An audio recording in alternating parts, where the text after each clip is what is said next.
मित्रांनो, आजही जगद्गुरू श्री संत तुकाराम महाराजांच्या अनेक अभंगाची चर्चा होत नाही. खरं तर या अभंगावर अघोषित बंदी आहे असं म्हटलं तरी वावगं ठरणार नाही. कोणताही महाराज, कोणताही कीर्तनकार किंवा कोठेही या अभंगाची चर्चा होताना दिसत नाही. आणि अशामध्ये अगोदर वारकरी संतांची भूमिका काय होती त्या अभंगाविषयी आपण चर्चा करणार आहोत. परंतु एकंदर वारकरी संप्रदायातील वारकरी संतांची भूमिका काय होती हे अगोदर समजून घेणं गरजेचं आहे. माऊली ज्ञानोबाराय आणि संत नामदेव महाराजांनी स्थापन केलेला हा वारकरी संप्रदाय आहे, हा प्रचंड समतावादी आहे. परंतु लक्षात ठेवा, माऊली ज्ञानोबाराय, नामदेवराय, नाथ महाराज, तुकाराम महाराज, निळोबाराय पर्यंत ही जी संतांची मांदियाळी आहे, या सर्व संतांमध्ये सगळे संत आपल्यासाठी समान आहेत. संतांमध्ये आपल्याला भेद करता येत नाही. लक्षात ठेवा, सगळे संत हे समतावादी होते, परंतु विशेषत्वाने दोन संत हे अतिप्रचंड समतावादी होते.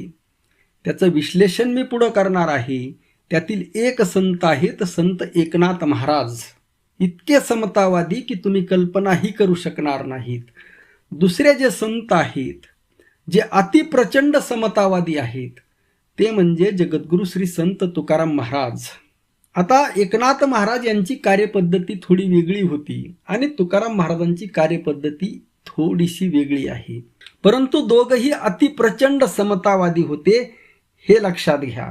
लक्षात घ्या, वारकरी साधू संतांनी त्या काळातलं सांगतोय मी, त्या काळामध्ये ब्राह्मण श्रेष्ठत्वाला जो विरोध केला त्यामागे जातीय द्वेषभाव नसून व्यापक समता भावाची भूमिका होती. समकालीन ब्राह्मणांची जी चिकित्सा संतांनी केली त्यामागचा त्यांचा हेतू ब्राह्मणांची आणि एकूण समाजाची नैतिक उंची वाढवणं हाच होता. वारकरी संतांमध्ये कुठंही ब्राह्मणांबद्दल असूया नव्हती, द्वेष नव्हता आणि त्याचा लवलेश सुद्धा नव्हता. परंतु संतांची ही भूमिका लक्षात ठेवा, संतांची ही भूमिका होय होय वारकरी या पुस्तकामध्ये हरिभक्तपरायण ज्ञानेश्वर महाराज बंडगर लिहितात. संतांची ही व्यापक भूमिका समजून न घेता अनेक ब्राह्मणांनी त्यांचा छळ करण्याचा प्रयत्न केला, पण संतांनी त्यांच्याविषयी व्यक्तिगत आकस बाळगला नाही.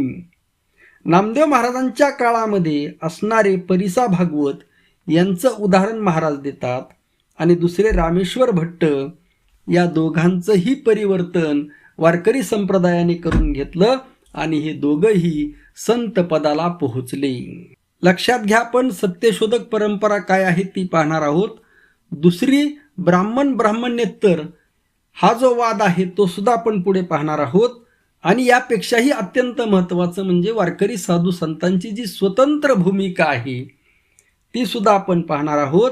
तर वारकरी संतांना लक्षात घ्या, वारकरी संतांनी जरी ब्राह्मणांच्या वर्चस्वाला जरी विरोध केला असला तरी वारकरी संतांना ब्राह्मणांचं वर्चस्व मोडीत काढून स्वतःचं वर्चस्व निर्माण करायचं नव्हतं. वारकरी संप्रदायाचा विरोध हा निखळ समतेच्या भावनेतून होता. आणि वारकरी संतांचा हा जो निखळ भाव आहे, ही जी निखळ समता आहे, ज्यामध्ये द्वेष नाही, असूया नाही, यामुळेच अनेक ब्राह्मण वारकरी संप्रदायामध्ये आले, अगदी डी कास्ट झाले. लक्षात घ्या, अगदी डी कास्ट झाले. हे समजून घेणं गरजेचं आहे.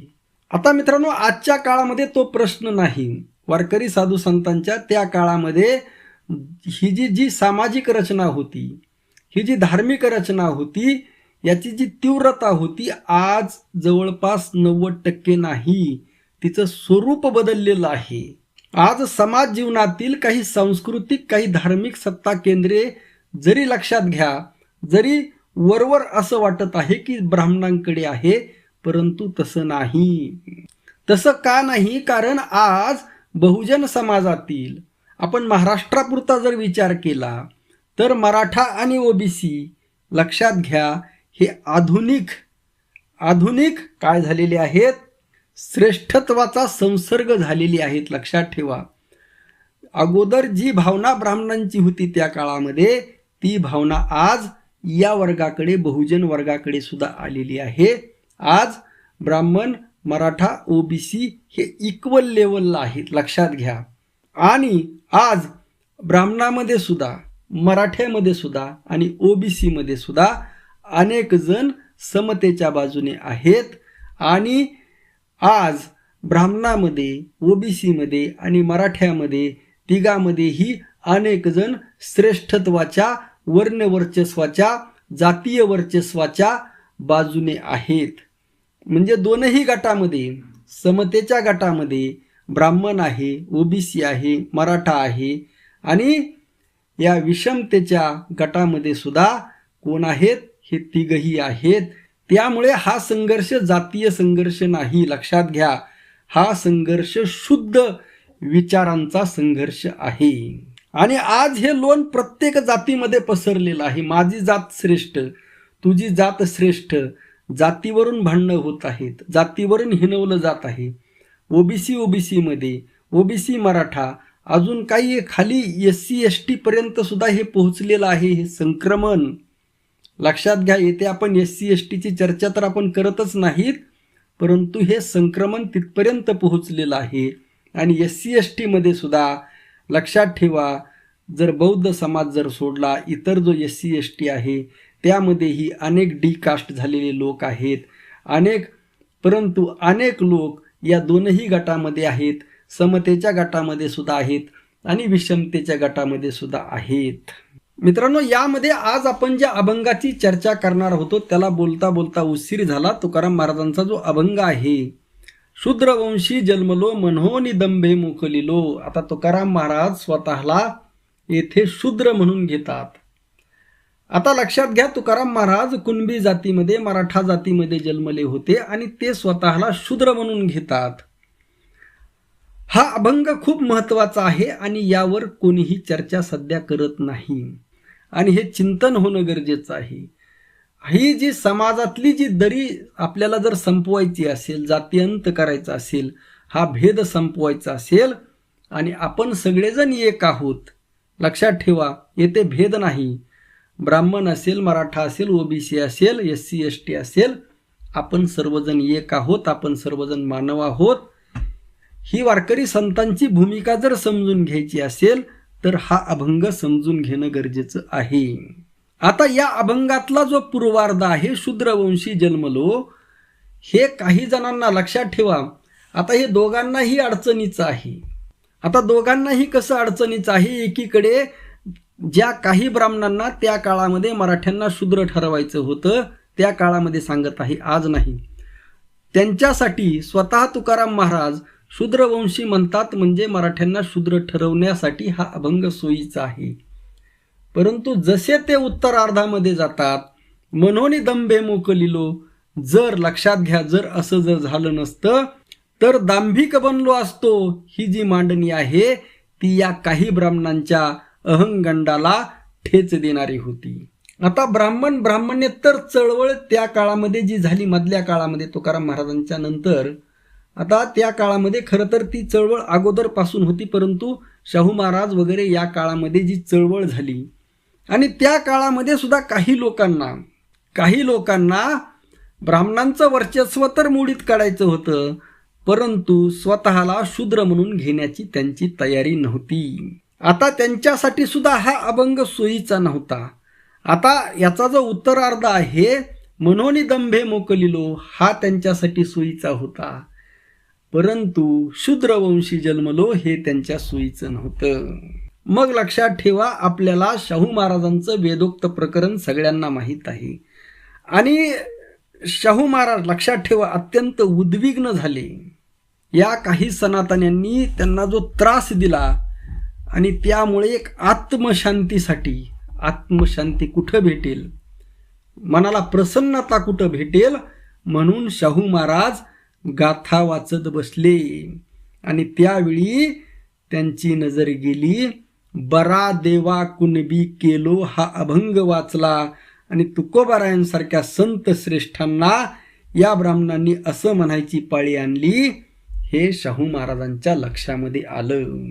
एवढंच नाही तर मित्रांनो, हा अभंग विदर्भातले ब्राह्मणेतर नेते पंजाबराव देशमुख यांनाही जवळचा वाटला आणि पंजाबराव देशमुख यांनी तुकाराम महाराजांवर एक कविता रचलेली आहे आणि या कवितेमध्ये सुद्धा बरा कुणबी केलो हा अभंग उद्धृत केलेला आहे.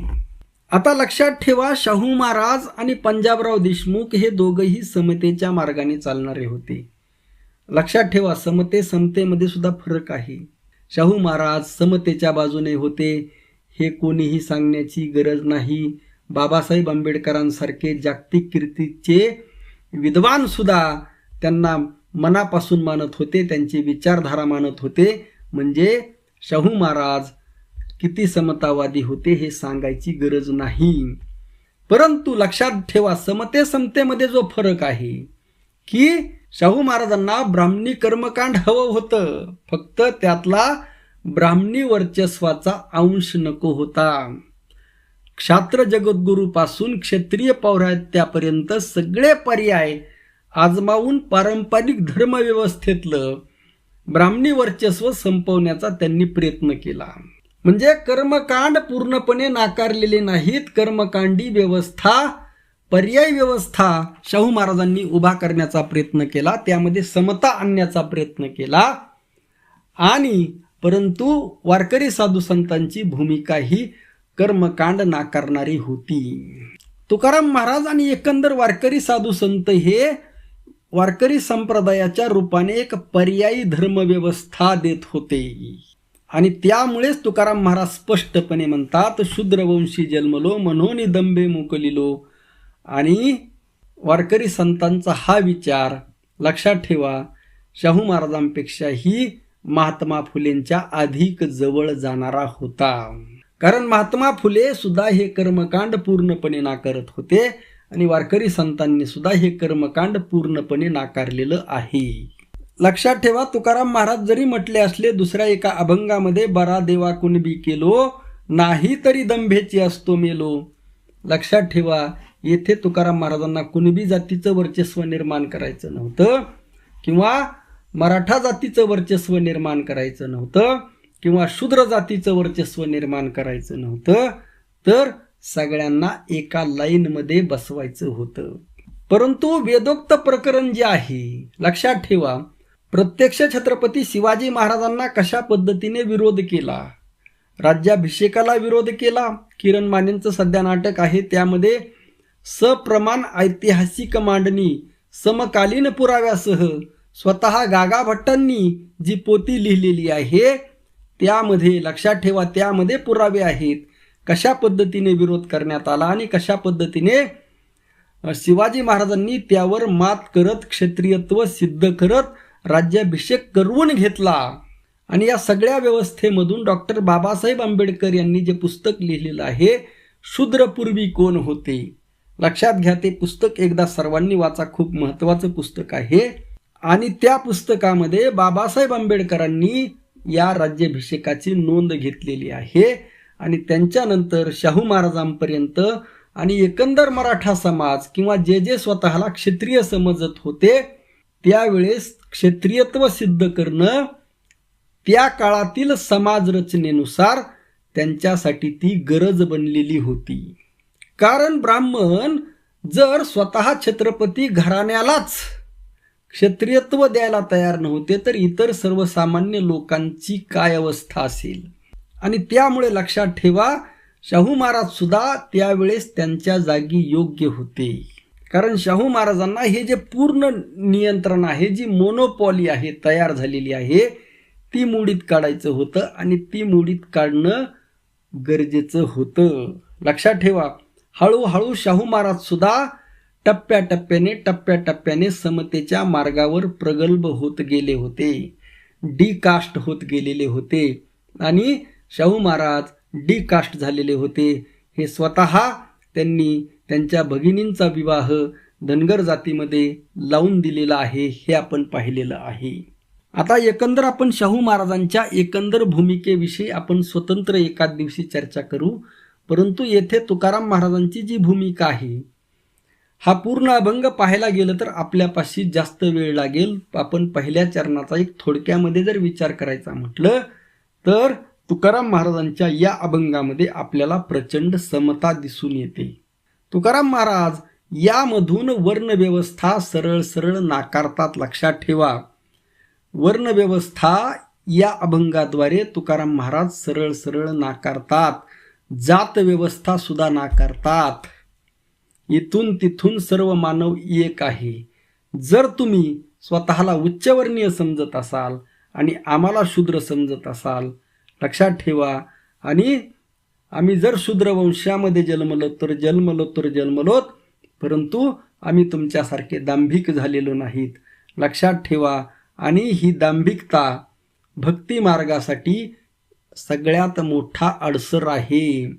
हा जो अहंकार आहे हा सगळ्यात मोठा अडसर आहे. भक्ती मार्गामध्ये जोपर्यंत अहंकार जात नाही तोपर्यंत भक्ती मार्गामध्ये आपल्याला यश प्राप्त होत नाही. अहंकार गेला तुका म्हणे देव झाला, हे त्यांचं प्रसिद्ध एक चरण आहे. तुकाराम महाराज भक्ती मार्गाचे प्रचंड प्रचंड पुरस्कर्ते होते आणि या तुकाराम महाराजांच्या भक्तीच्या मार्गाच्या मुळाशी सुद्धा समता आहे, हे लक्षात घेणं गरजेचं आहे. तुकाराम महाराज किती समतावादी होते हे त्यांच्या जे गुरुविषयी जे अभंग आहेत त्यामध्ये लक्षात येतं. तुकाराम महाराजांनी अगदी ही परंपरा सुद्धा समतेच्या मार्गामध्ये जर अडसर येत असेल तर ती नाकारलेली आहे. आणि गुरु असलाच, वारकरी संप्रदाय हा गुरु परंपरेला मानणारा संप्रदाय आहे. परंतु तुम्हाला काय सांगितलं मी की तुकाराम महाराज हे प्रचंड समतावादी होते आणि त्यामुळेच गुरु शिष्य परंपरेविषयी त्यांचा एक अत्यंत महत्त्वाचा अभंग आहे. लक्षात ठेवा, पहिलं चरण त्याची चर्चा मी नंतर कधीतरी करेल, कारण ते जर तुम्हाला सांगितलं गुरु शिष्य पण हा ते माहीत आहे डॅश डॅश डॅश, कारण मग त्याचं विश्लेषण मला करावं लागेल. परंतु दुसरं जे चरण आहे भूती नारायण खरा आप तैसाची दुसरा, किती महत्त्वाचं चरण आहे. लक्षात ठेवा, प्रत्येक माणसामध्ये ईश्वर आहे. गुरु जरी असला आणि शिष्य जरी असला, ब्राह्मण जरी असला, क्षत्रिय जरी असला, वैश्य जरी असला, शूद्र जरी असला, मराठा जरी असला, ओबीसी जरी असला, एससी जरी असला, एसटी जरी असला, तरी सगळ्यामध्ये असणारा ईश्वर समान आहे. जसा तो आहे तसाच मी आहे. जसा एससी समाजातील व्यक्ती आहे तसाच मी आहे. जसा ब्राह्मण समाजातील व्यक्ती आहे तसाच मी आहे. कसलाही भेद नाही. भूती नारायण खरा आप तैसाची दुसरा, ही जी मांडणी आहे ही मांडणी या अभंगाच्या मुळाशी आहे. आणि खरं तर या अभंगाचं मला डिटेल असं विश्लेषण करायचं होतं, परंतु व्हिडिओ थोडासा मोठा होत चाललेला आहे. आणि नक्कीच उद्या किंवा परवा या पूर्ण अभंगाचं एक खरा अर्थ जो तुकोबारायांना अपेक्षित आहे, तुकाराम महाराजांना काय म्हणायचं आहे ते आपण उद्या किंवा परवा पाहू. आजच्या पुरतं एवढंच. आणि माझी भूमिका ही वारकरी साधू संतांच्या भूमिकेतून आहे, लक्षात घ्या. रामकृष्ण हरी. जय जगद्गुरु, जय शिवराय, जय भीम.